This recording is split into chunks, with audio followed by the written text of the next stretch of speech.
Actually, there's a quote that I like from Nelson Mandela, who says that our choices should reflect our hopes, not our fears. Because you see, if you think that a decision, if you make it, it can go so wrong, then you really don't make it. Yeah. But if you feel that by making it, you'll achieve something that you are happy with, yeah, and you're hopeful that way it will go that way, you end up making decisions and moving on that don't stress you, and you're acting from a good place, something that helps you build and grows you.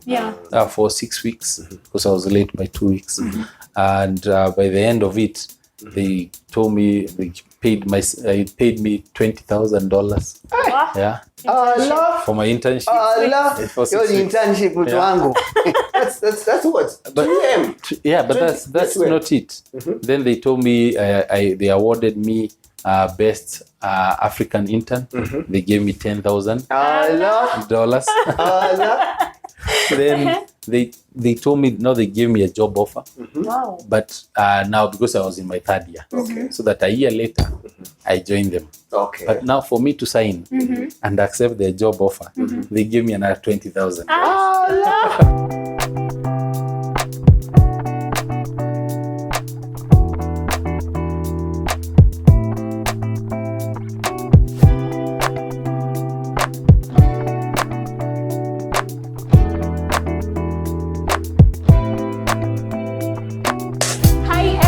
Welcome back to DC and Jazz. Kama kawaida, we are glad to have you here. Absolutely. And we have something awesome for the month of May. We have a new series.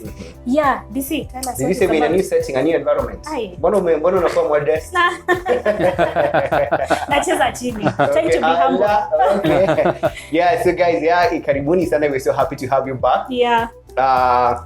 We're introducing a new series. The past few weeks we've been doing something on relationships. Yeah. But now we're doing another series called Young and Killing It, Young and Making It, Young and Successful. Yeah. Basically what that means is we are going to have on young people that we think have attained a certain level of a success. Yeah. And then they're going to share with us their insights on their journey, their reflection on their journey, what got them to where they are right now, and maybe what they think young people ought to do to kind of like accelerate their success or their growth. Yeah, you see, and so as you can see on set, of course, Mwaletea Mali Safi. That's how you're going to start this. Jasmine, do you want to tell us who we have? Yeah, on our first episode of this series, we have a gentleman, as you can see, Mali Safi. We're so glad to have clean property. Clean property. Karibu sana to Miss Asante. We are glad to have you here. Yes, and well, would you introduce yourself? Tell us your name and what you do. Thank you so much for also kwa hii series yenyu that the first one. Najua after tumefanya ile relationship nasikia you never aired it yangu. So I'm hoping that hii hapa yangu sasa mtaia. No, the previous one we were looking at toxic relationships and yours was not toxic. Yeah. Thank you. Yeah. So my name is Irungu Nyakera. I'm the patron of Irungu Nyakera Foundation. And Irungu Nyakera Foundation started it about 4 years ago. But the activities around it had, I'd say, about 6 or so years ago. Which are? We have 5 key pillars and operate in 5 counties. So the pillars of the foundation are agriculture and the environment, education, youth and talent development. We have health, and then the sanitation and poverty eradication. So those are the key pillars. The counties that we operate in is Nairobi, Mombasa, Murang'a, Kirinyaga, and Nyeri. So those are 5 counties. You're a known boy of Starehe, of course. Yes. Maybe just very briefly, you can just maybe explain to us just that journey, and even how you even got here from all the way from Starehe to now where you are right now. How was the journey? How has the journey been like? I think and that's when we started off. You asked me about this Starehians. I always have something. Actually, I even have it in my wallet. So I have a picture of Griffin as well in my wallet. And it's because he was our father figure. Because everybody keeps talking about that. Magona says that when grieving taught me. Every Every talks about that. Because you see that the years in your high school and primary are your formative years. So the person who most impacts you is actually the person you hold in dear and in regard all the way to the end. And more so if that person gave you an opportunity that you will not have gotten otherwise. Because for me, I grew up in Kenyago, slums, hapa Isili. Sa ile side za Bia. Biafra. But now in Kenyago borders, Biafra, we only used to go buy zile nini ice creams and nini maji ya colored. Za bob. Mhindi anakufungulia na anakupatia anaitisha hiyo one bob and then anakupatia ka maji kako. And I remember now from there is where my mom got to hear about Starehe. And she managed with her Kora and her street connections. She managed to go there. She got people there. Then somehow I got an interview to be interviewed to join Standard 1. And I went for the interview and I did as well as a class 1 entrant who will enter. I will do. I think tulishika, but pia kulikuwa na maswali zingine. The only thing I remember is niliandika E facing the kama number 3. So hiyo ndio nilianguka. Sikusahau. So they used to sponsor you fully. So at least now I went through Starehe, did well in my KCP. I was accepted into Starehe Secondary. And with that, I went to high school there. I did well. As you mentioned, I was captain. To a black side. Makop. Did even high school. After high school, I did an extra year there of computers. I finished. I was admitted to Nairobi University to pursue medicine. But then medicine. Interesting. To be daktari by now. I was always very passionate and interested in medicine. So when I finished my Form 5, because we still had like 8 months before now joining uni. I remember I went to my auntie's place in Nyahururu and I told her I want a job. I want her to help me get a job. She told me, but how do I help you get a job? Niwaambia ni sawa. I prepared my CV, printed it, went going round different places nikiacha copy huko hiyo Nyahururu. And somehow I got a call from Nyahururu Elite School. Na wakaniambia nianze kazi. The school actually does pretty well. No, it does very well. So they gave me a job as an untrained teacher. Teaching computer and physics. And then the pay was very low. But also I didn't want to live in my auntie's house. So I had rented a small house. With the pay, I still rented a very small thing that was in Nyahururu town, which I was paying 700 bob for my house. Then my salary was 7,000. When I realized the money was not enough, Friday jioni nikimaliza kazi, najikata na kuja huku Nairobi, nachapa weekend za makanga in the side route ya Kayole. So nachapa the whole weekend, nachapa siku kadhaa. So then I go back home with an extra 1K. Umetengeneza for that weekend.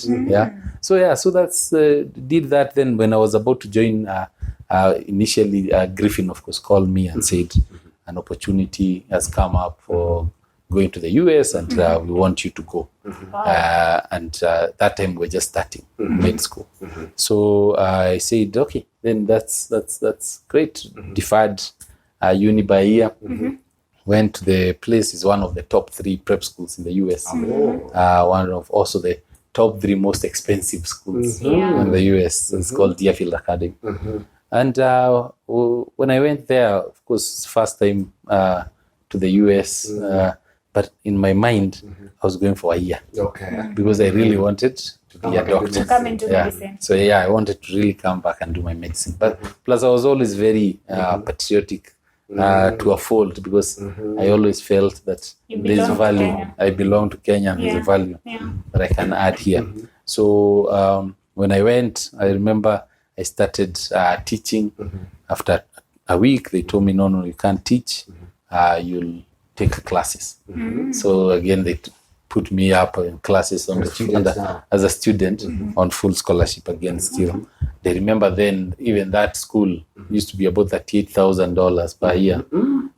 It's about almost 4 million today's money per year. So, and they also gave me, they used to full scholarship. And within a few months, they told me I need to apply to universities in the US. But I told them, no, I can't apply because I just want to come back. I have a place. So my advisor called Mother Lyman told me, no, just do this, just apply. It won't hurt. We'll pay for you all the fees, application fees. So I decided, let me just apply. But now since they've paid the application fee, I applied to 18 universities. And I was very lucky because I got into 14 of them. Who are you? And 6 of them gave me full scholarship. All right. The Harvard. So we are talking of these Ivy Leagues, eh? Ivy Leagues, because I got a full scholarship from Harvard, from Stanford, from Brown, from Williams College, Whitman, and another Ivy. Was it another Ivy, one of the other Ivies? So with that, I remember I called Dr. Griffin, and I told him, now I have this choice, but I had narrowed it down to Stanford and Harvard. What are you going to do at Stanford? It was just going to be engineering. Engineering. How about Harvard? Same, engineering. So then I went to Stanford, and I started off very actively in siasa, because I started off immediately as running for student president, freshman president. Then I went first year. Then went and took all the hard classes. At that time, I was electrical engineering. So after 2 terms of electrical engineering, I said, hey, this thing is too much. So I said I need to switch my majors. I went and I switched to computer science. Now went for one of our classes creating the operating systems. Again, you find that the people are doing it so fast. Nikaona hii kitu. By the time I got to my second year, nikasema this computer science ni ngumu. But you're still doing politics? I'm still doing politics. That's my part-time. Then I decided I'm switching. I'm moving to industrial engineering. But at least, so we allowed by second term of that year to have picked that. So I picked industrial engineering, which is what I did all the way to the end. But actually, what my learning on that is that I'm never fixated on something. If I feel something is not working, I just drop it. You just move to and I move thing. It. Move to the next thing. If it's not working, I move to the next thing. I never feel that I have to carry a burden for very long. I put it down and pick a different struggle. And that's a good point, because I think we had a question on that. The idea that sometimes you sit down and plan our future, or really this is the path I want to take. And you're so fixated on it sometimes, if you don't achieve it, you become frustrated. So for example, for you, maybe the fact that you had failed the first few times, you will have thought maybe now I'm a lost case. But you realize what you just needed to do is just move on to the next opportunity that might work, and eventually find your place. So what do you think about that, especially where sometimes we are following a certain path, it's not working out, we still want to continue that path, even if it's not working out? You see, actually there's a quote that I like from Nelson Mandela, who says that our choices should reflect our hopes, not our fears. Because a lot of times choices should reflect choices should reflect our hopes, not our fears. Because you see, if you think that a decision, if you make it, it can go so wrong, then you really don't make it. But if you feel that by making it, you'll achieve something that you are happy with. Yeah. And you're hopeful that way it will go that way. You end up making decisions and moving on that don't stress you, and you're acting from a good place, something that helps you build and grows you. So that's why I was making those decisions. And I remember from there I went to I asked myself, now I have this industry engineering, which is primarily focused on finance and decision engineering, as well as economics and mathematics. And I looked at what job can I get, and I realized is this investment banking. I did all these that I could do to get an internship at an investment bank, which was Citigroup. And getting an internship, because investment banking was primarily white male dominated. Yes. Because if you've watched even this, the Wolf of Wall Street. Wolf of Wall Street. They used investment bankers made money. So it's not a joke at you. We used to make money. In fact, when you think of Wall Street, we just imagine investment bank. Just money. Just investment banking and money. Money, lots of money. Yeah, a lot of money. And I remember when I went for my internship, I was there for 2 weeks, for 6 weeks, because I was late by 2 weeks. And by the end of it, they told me they paid me $20,000. Yeah. For my internship. Internship with wangu. That's what. But that's not it. Then they told me they awarded me best African intern. They gave me $10,000. Then they told me they gave me a job offer. Wow. But now because I was in my 3rd year, so that a year later I joined them. Okay. But now for me to sign and accept their job offer, they gave me another $20,000. Kenyan companies, where are you? Where are you? 5 million. That is 5 million from the 6 weeks. And 30 million is free money, actually. 30 million is first saying you are the best. Then 20 million is, 2 million is them saying, we want you to sign with that. We want you to sign. Yeah. So, and of course I signed because I wanted a job. Yeah. So even without giving me anything, I would have signed it. And I remember from there I went to my senior year, which is I did a lot of things. I started the Stanford Africa Journal. So it's actually one of the few that are there? It's in 13th year now, right? No, that's the Stanford Africa Business Forum, which I even used my money to start. It's the second most successful. It's in the 13th year. Apparently, So it's been there. And I was doing a lot of things because I didn't need to look for a job. I was not working on campus. I quit my job. So I had so much money. You were sponsored. I was sponsored. I was on full scholarship. So actually the only thing I did was take a flight, come here for about 3-4 weeks, build houses for my shosho and my uncles, and buy a plot in Githurai. So that was my first plot. Na hiyo pesa ya investment banking. So with that, after I started, I moved to London, did it a bit. Still with Citigroup, Still with Citigroup. Okay. Then in 2008, we had the economic crisis. Exactly, and Wall Street basically just crashed.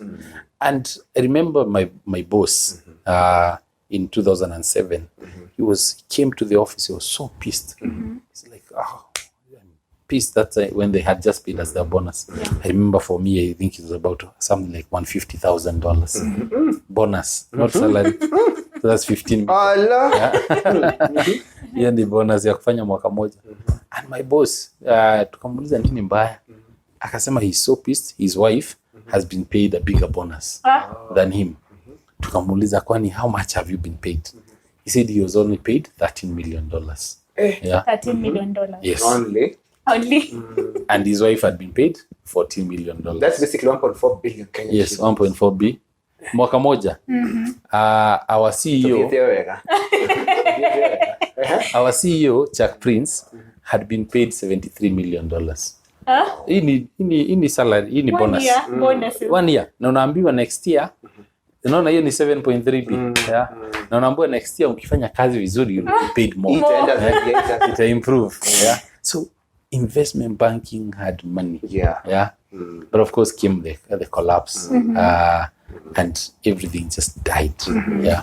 And I remember for us, we started seeing people being laid off. Citigroup used to have about 500,000 staff. That was big. Citigroup was a mammoth. Yeah. So they came and told us we are doing the first call. They came and said we will fire 75,000 people. I was called HR. HR akaniambia we want to explain to you. Nikamwambia no, you don't need to explain it. It's clear. Yeah. I know you're terminating people's. Tasema akaniambia there's someone we can put you in touch with to look for a job, also to talk to them if you have. Nikamwambia no. Mimi I'm okay. I'm okay. Just tell me what I'm being paid and then I'm good. The guy is looking at me, he's like, am I okay? Some people are crying, carrying their things. Yeah, I'm just like, I'm on. And just a week later, I decided come down to Kenya because I had built very good relationships. Came and met about 5-6 different CEOs, including the CEO of Equity Bank, James Mwangi, CEO of Britam, Benson Mairegi, CEO of CBA, Isaac Awondo, CEO of Shelter Afrique, Osita Okonko, CEO of I&M Bank, I&M, Mazi Atul, Sarit Shah. And about 3 of them gave me offers. Yeah. Within that week to start. Now settled for CBA now. No, actually CBA, no, I didn't settle with CBA. So on my way to the airport, I got a call from my friend in London. He told me, there's a guy I want you to meet. I said, I can't meet them because I'm going to the airport. He told me, no, you really have to meet this guy. He's the NIC bank. And he really wants to meet you.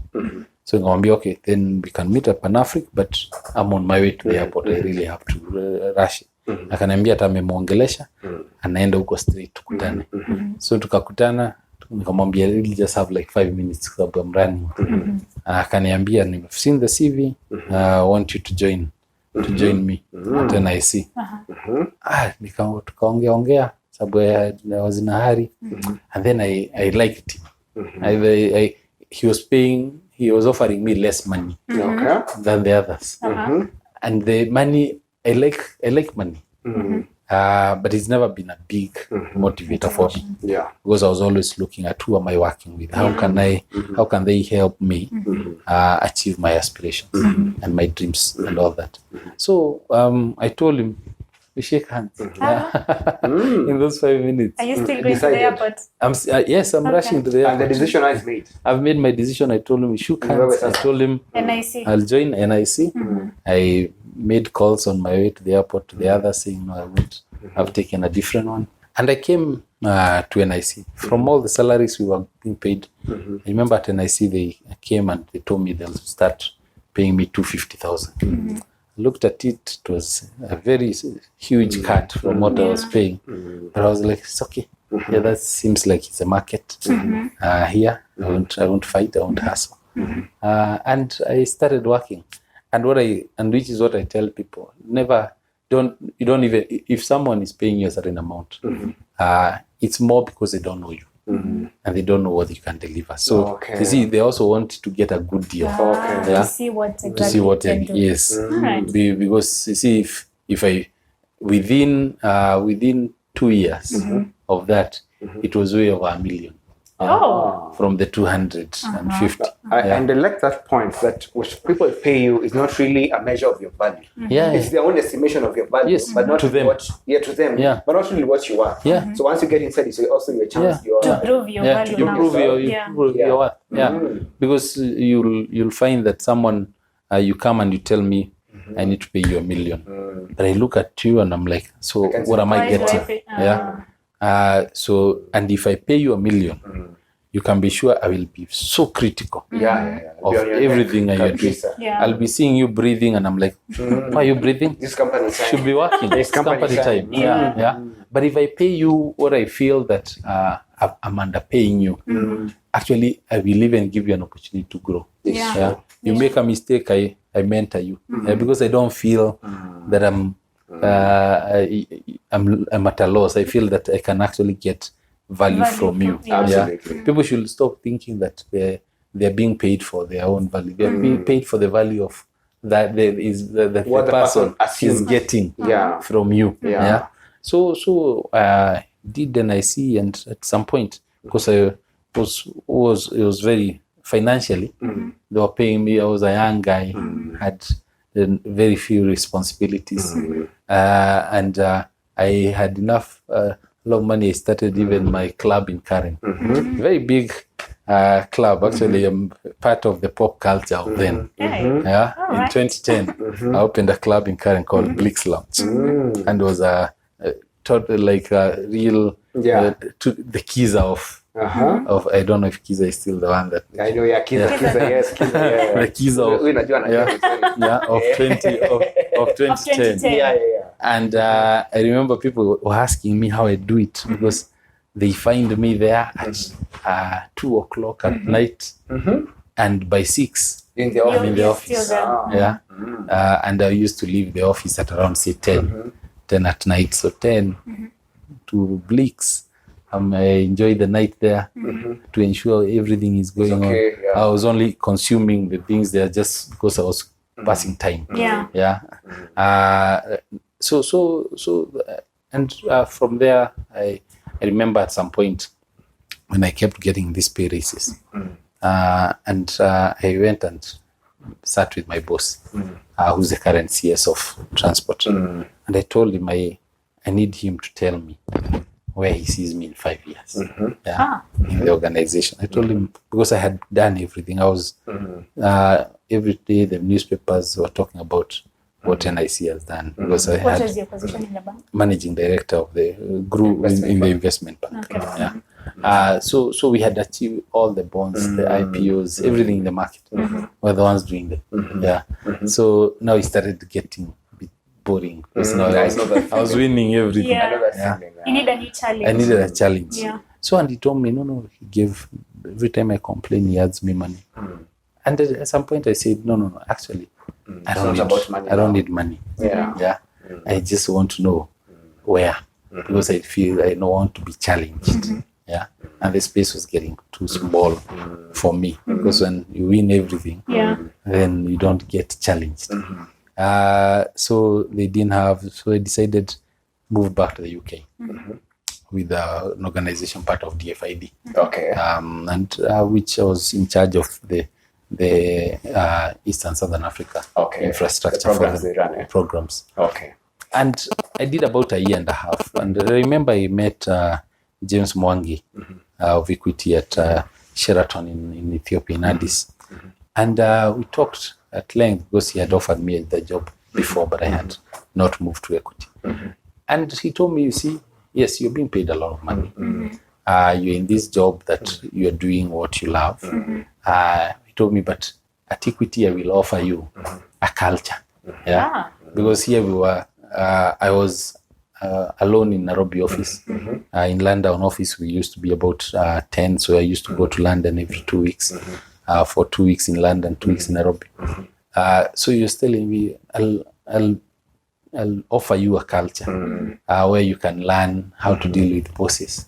Because now you told me you don't have a boss. Even there you won't have many, but you'll have a board. For you to learn how to deal with colleagues, to learn to lead with juniors, to learn corporate politics. Maybe what are those things that we should consider as you try to make that decision to either stay or leave, where especially when you get to that point, your money is no longer the motivator, or really where you feel like your growth is being stifled, because you can actually hit a plateau and never grow anymore. What are those things that you think we should, maybe the considerations we should now make as we now hit that point where we feel like we need to go to the next level?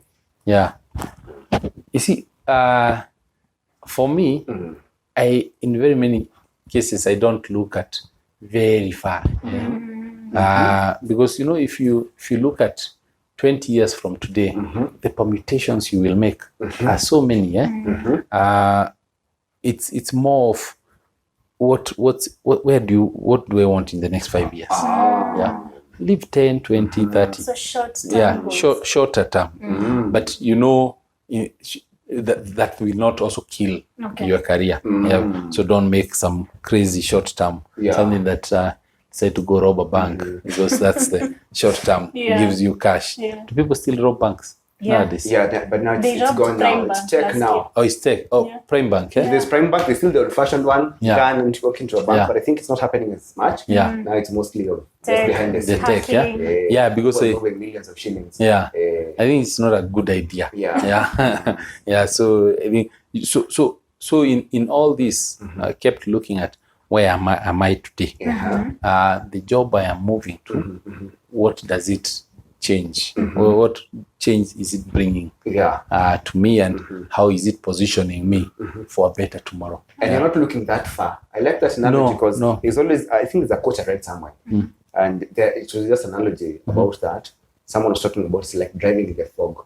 You only need to see the next 10 meters. Stop worrying about 100 meters or a kilometer from here. As long as you can see the next 10 kilometers, keep going. But at the same time, when looking at the 10 meters, if I'm getting you right, you haven't forgotten the goal of where you're getting. Yes. You still you've said to yourself maybe you've told yourself, I want to retire at 50. And I want to retire, I need a home. By then, I need to have my family. I need to have my car and whatever. So there are still these big plans, the end game, how you want it to look like, but that is all in small bits. So you see, sometimes there are some people who want to make everything today, especially as young people, because they're very ambitious. And also the pressure. And you want all that. To be honest, that really said it's true. And it's sort of you feel like it's so overwhelming. Yes. It's so overwhelming. It's a big burden. You even think it's even impossible now. No, it is. And it can be impossible, especially when you put yourself under so much weight, because then you get in such a hurry of where you want to be, forgetting that the more stressed you are, the more desperate you look. I remember there's actually an interview that we did. And there's a guy who came and he was asked, how much are you on? And he said he was on 150,000. So he was asked, how much does he want to be? What salary does he want? He said 350. And my colleague who we were interviewing with told him, I didn't ask you how much you need to solve your problem. My God. Because can that 350, what value are you bringing to me with that 350? Wow, that's a good because the 350 is what he needs to solve all his problems. But the market is not paying him on 350.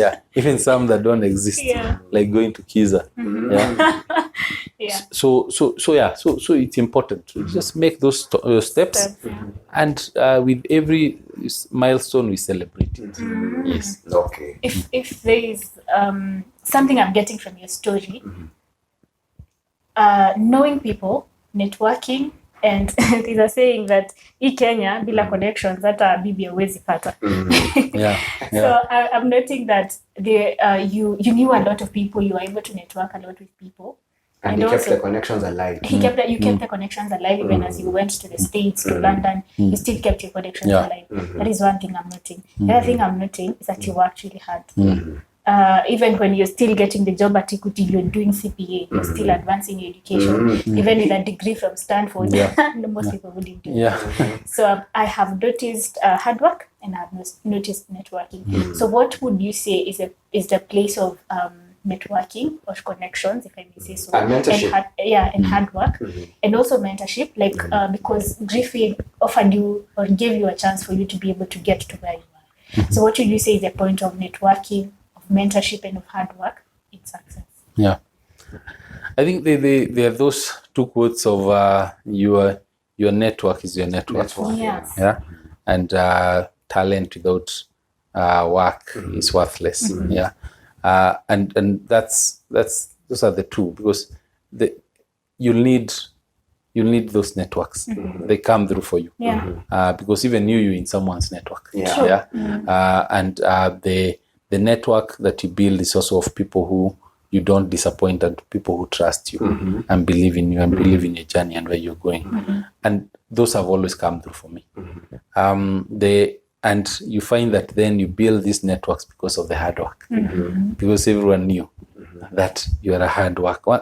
Once people know that you work hard and you're reliable, they will, and dependable. They will, you find they'll come and give you that deal and not even think about it anymore. You have to be creative. You have to seek advice. You don't need to take no for an answer unless you feel that that's the end of the road of it, because at some point, and I keep telling people, it's okay to quit. Sometimes it's okay to quit on the wrong thing, on some things. It's true. You're told, winners don't quit. No, winners also quit a lot of times. Actually, there's that book we were reading, Scott the Deep. The Deep, so they're talking about to know when to quit. Sometimes you can quit, and it's okay. Sometimes you can quit, and you can quit many times. In fact, they say smart people quit in a very smart way. They quit the things that don't work. If it's not working, you're carrying this thing along and it's not working, just quit it. And move to something else, so that. And like you said, not based on fear, but rather using hope. But sometimes we quit things based on fear. Just happen, I'll go and give it, and that's it. But you're saying it's about hope, that probably I can quit this and do this, and it work. And also, I see the element of taking risks, but I think calculated risks. What do you think? No, I take calculated risks, but I take risks. Risk you must take. You must take. If you don't take risk, then it's okay. You live on pension. Which is also still not a bad thing.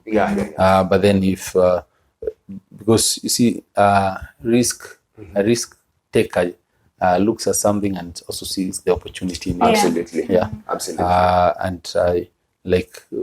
And also when you see opportunity, you also look at what could go wrong. Because that it also, you always have to know that something could go wrong. And if it goes wrong, what's your loss? If are you able to carry that loss without breaking you? Because if the loss is so big that it will break you, then it's not worth it. Absolutely. It's not worth it. What are maybe the mistakes that you feel young people are making today in their journey for success, or in their course for success? You might have alluded to some of them as you talked, but what do you think are probably two things that you look at young people and you realize you could have done this better, you can do this better? But even, let me cut you short, Kidogo. Even as you talk about mistakes that young people have made, I'd like to make this a little bit personal. Mistakes that you have made personally, or areas you think you would have done better. I think one of the issues, the what I find mistakes I find young people making is they want it all and they want it today. I remember as a case, because I said I'll personalize it for you. We had this, you saw the Aurora Kimwarer, the dam scandal and all that. And I was a PS at planning then. And there's someone who came and told me, I've refused to sign these documents of the whatever, calling all different big offices they'll take me to for that. And they said, and there's even some 200 million here for you. Sign this thing. And I told them, no, I'll not sign it. And I don't want it. Because personally I didn't believe that structure was okay. To date, I wrote enough times, I don't believe in this. This one is not right. This one is not right. I didn't even know there's a scandal behind it. I learned about the scandal later when it happened.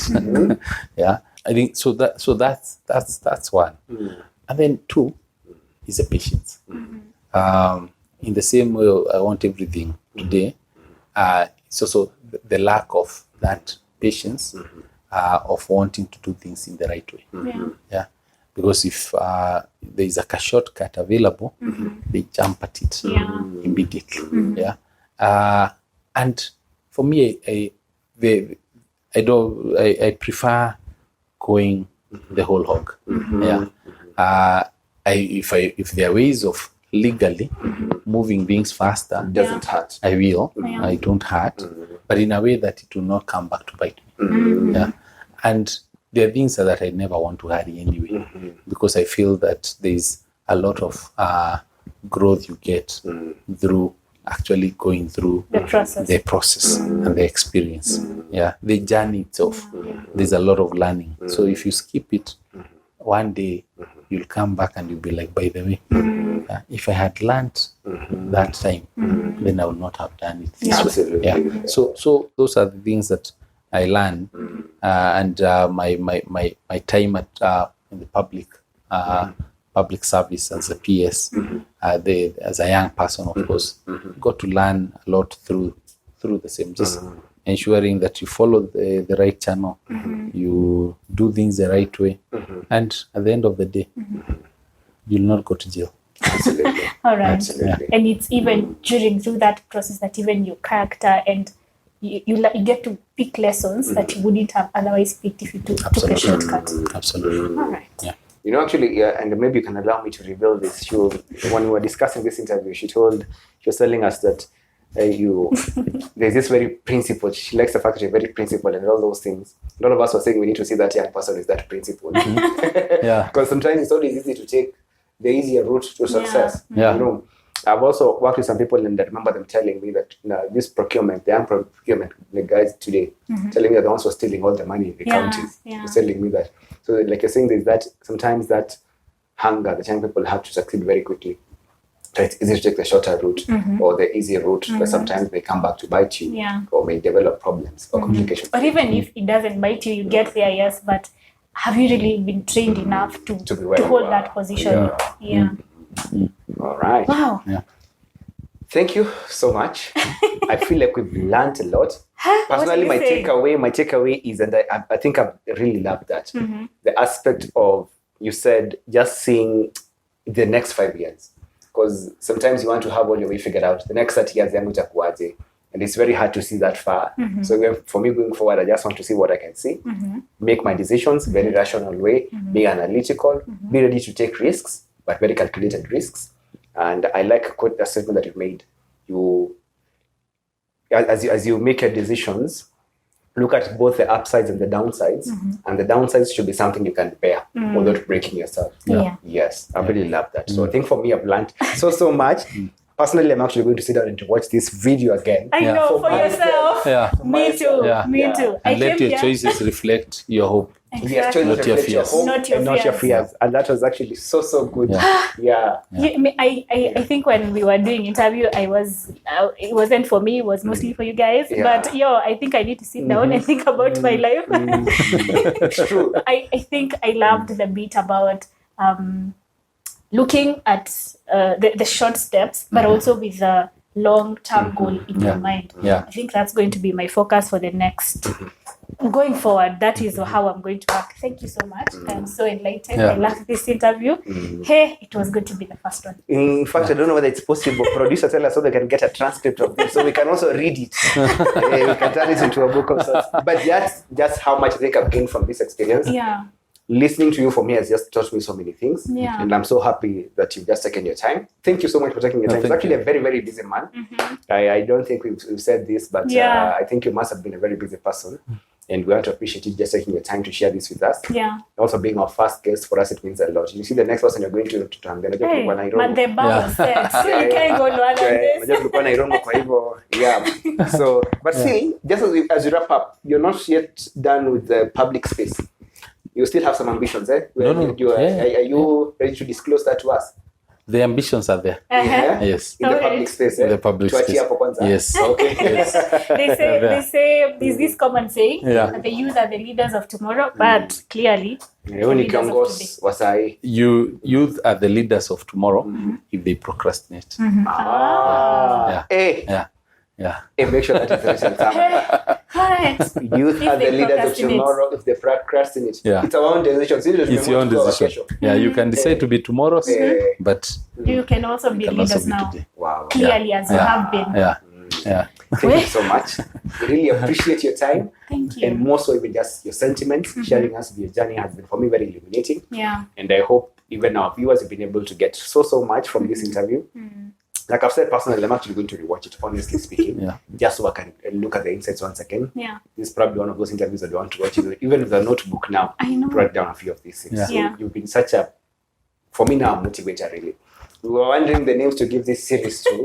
And I think now probably we have a name. Maybe not for the now say, but we have a name now. Yes. Thank you so much for your time. Asante. All right. Bye, guys. Bye, guys. See you in the next episode. Yes, we'll be having someone else who is also going to share with us their journey. So we hope you're going to be looking forward to that. Kwaherini. Adios.